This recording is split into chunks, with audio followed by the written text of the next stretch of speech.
Hi, continuing to talk about rules, I want to show you a technique that I use to be able to pass information to an info, but exactly where I want to use that information.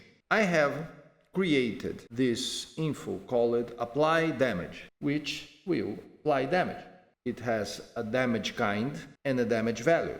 Basically, it checks for immunities, it checks for resistances, and it checks for vulnerabilities. The rule is if the character is immune to this kind of damage, perhaps this is fire, damage kind fire, and he has immunity to fire, it has no damage. And if it has resistance to fire, the damage is halved. And if it has vulnerability to fire, then the damage is doubled. And I use the belongs to node, which gathers a multiple field. So I created three infos, one called immunities, the other called resistances, and the other called vulnerabilities. And those info will return the immunities of the character, the resistance of the character, and the vulnerabilities of the character. If the damage kind belongs to immunities, if, for instance, if damage is fire, and in the list of the immunities, this is a list, remember? This is a set or a list. Maybe it's fire, comma, cold, comma, whatever. When comparing a single value to know if this is part of the set, you use the node belongs to. The same idea is done for resistance. So I have an if here, and the same idea is used for vulnerability. What's the big deal here? The big deal here is that the resistance info does nothing. It returns empty string. The vulnerabilities info does nothing. It returns empty string. And the immunities does nothing also. So you may be asking, okay, but if it returns an empty string, it will never do anything. Wrong, because rules can affect the result of informations. So now, when I want to have a rule that gives the character resistance to fire, I will just use an info bonus here. You may also notice that I added some fields to the info bonus. So here, for instance, info bonus. I want to give this a resistance to fire, so I will put fire here. And when I put this inside an if or whatever, some ring gives character resistance to fire, it will work perfectly, because the idea is I created an info just to be used exactly where I want. And that info returns either 0 or an empty string. So this is a very interesting technique, and we will use this a lot through the course. I created this hypothetical rule here to explain rules in a more specific way. Everything here affects armor. We have a ring +1 to armor. We have some spell that adds 2 to armor. And we have a dodge +1 bonus, which also affects armor class. And we have a cloak that gives a dodge +1 bonus. We have a dexterity increase with a ring, and a spell which gives +4 on dexterity. And finally, if the character is poisoned, his armor class is halved. And how we can use rules to implement that? Let's look at a rule. The rule nodes are 3, but basically they do the same in different places. If I put here an stat bonus, you see that it has value priority icon, validity priority icon. This is the same. Here you change where you will apply this rule. In this case, it will be over an info, and in this case, it will be over a main stat. And you have the same idea for fields, table fields. You choose the table and you choose the field. The idea is somewhere you will access this information or this main stat or this field and will retrieve the value. And this rule will affect that value and do an operation on it. let's understand our hypothetical rule. We have this ring and this spell, and they do not stack. What does this mean? Several RPG rules have this kind of idea that if you have an effect that affects something, an armor or dexterity or strength or whatever, sometimes they say, okay, if you have two items that do the same thing, they don't stack. You can just add them. You have to choose the greatest value. For instance, this dodge bonus here on our hypothetical rule do stack. So if you have 10 dodges, 10 cloaks, you have plus 10. Now, we have this dex ring, which also does not stack. And this spell, which affects dex, also do not stack. And finally, we have the poison half AC. Every rule has an operation: add, replace, union, difference, intersection, multiply, and also a stack slot. These stack slots are defined here in this table. You just create lines here, and for each line you will inform what stack operation you will do. How this works? Let's get back to our hypothetical rule.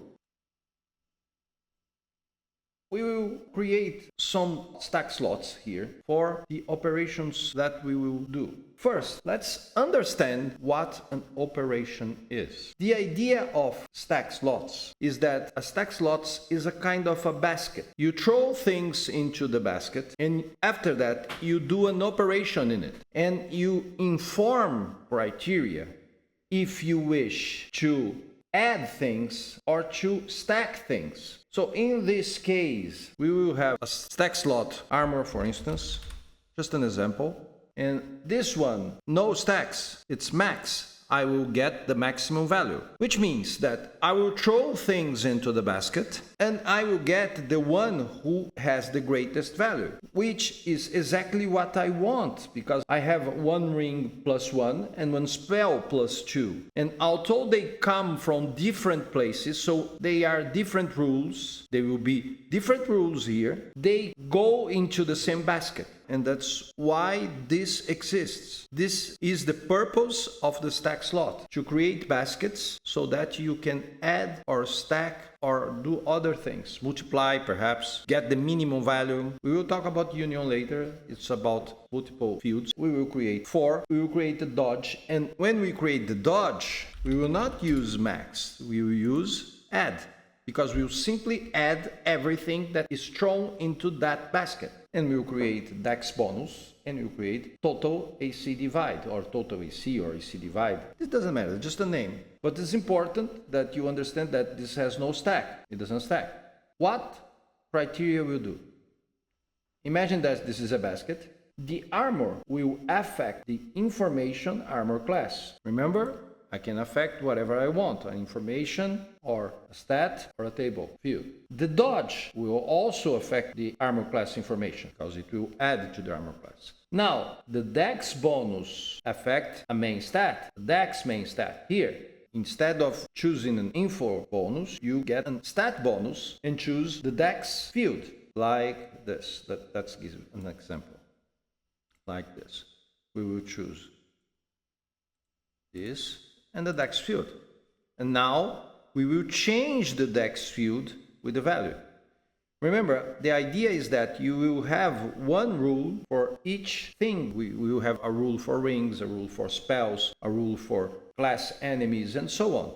The idea is to have many rules. Okay? Just like I created this rule for Barbarian level 1. Now let's look at this. We will throw these two things into that basket. And here, the total is 2 because these do not stack, so it uses the max value. Here, we have a dodge, and the dodge do stack, so I just sum both of them, and we will get 2. Why I'm getting max this, and why I'm summing this? Again, because I choose that here. Here, I choose max or add. The dex bonus does not stack, is main stat dex. We have the AC divide, and this we will multiply the operation. But if we have more than one divide, we will just choose the max one. If I have another, Suppose that in this rule, if I have poison that halves AC and a disease that halves AC, in this rule, they do not stack. They only have half of AC. They do not have 1/4 of AC, for instance. So, still the max value, but this will be multiplied in the end. I will show you where. After we have the things in the basket, then we will use the rule operation to do whatever we have to do with each basket. In fact, the basket is not only by stack slot. If you use in the same stack slot two different operations, criteria will create a different basket for each one. In this case, we are just adding things. Okay, so this add works on the result of the baskets. This guy is an add operation. This guy is also an add operation. This one is an add operation, and this one is a multiply operation. We will not add 0.5, we will multiply. And this leads to a problem. If I am adding things, the order is not important. However, when you mix multiplication with addition, the order is very important. How criteria will know which one it will do first, and that's why we have a priority field here. This will use the priority to know which one will do first. In this example, I choose 100 priority for this sum and 500 priority for the multiplication, because in my hypothetical rule, when the armor class is halved, it's always done at the end. If the rule said, okay, you first half the armor class and then you add the bonuses, then this priority will be 50. And last, let's understand how this works. Let's suppose that our armor class, per standard rules, not exceptions. If I am not wearing any ring, I don't have any spell, I am not choosing any enemy, I don't have a cloak, etc. I am not poisoned. My armor class is 14 because I have one set of armor, maybe scale mail or whatever, which gives me 13 armor class, and I have dex 12, which gives me 1 bonus, and I have 14 as armor class. This is my base armor class, or the standard rules armor class. First, we will do dex. And this we'll do first because in the info armor class, inside the info, we will probably call the main stat. And the rules are applied at the moment the node is used inside criteria. For instance, in the ability check, somewhere here, I will get the main stat that I use here. At the moment I get this main stat, every rule that's tied to that main stat will be used. In fact, it's not here. I think it's inside an info here. When criteria reaches this node, every rule that uses this field name will be calculated at that time. So in this case, we are calculating rules for an info and a field. So rules will change dex stat. Dex stat starts with 12 and add 4 because we have a total 4 here in this dex slot in our basket. So we will end with 16 dex, which 16 dexterity, which gives us a +3 bonus. Then when the info has ended, the return will be affected by the rule return. That's why you have where the operation is being done. In this case, it's in the return. So in the end of the information will run and we'll find that the armor class is 16 because now dex is 16 also, and it gives +3, and this +3 is added to the armor 13 and it gives armor class 16. But the other rules, the ring and the spell, the dodge, were not applied yet. But at the end we will apply them. So you add 2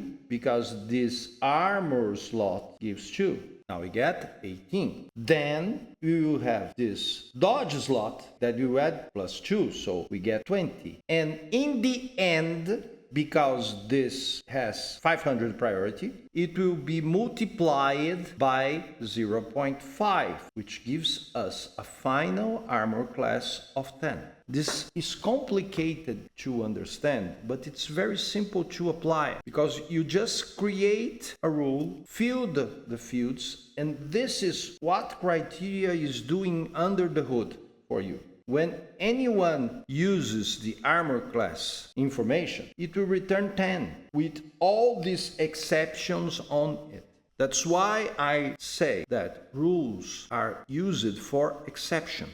When something happened that's out of the normal, out of the usual, the rules will apply. And you don't have to worry about it. You put your if into the rule. If the barbarian has no armor, then I will add con ability modifier to armor class. And I forget about it. I just forget about it. Okay, if I have another rule, I will put another rule in criteria and keep putting rules, and that's it. And we will learn how to use tables to add rules.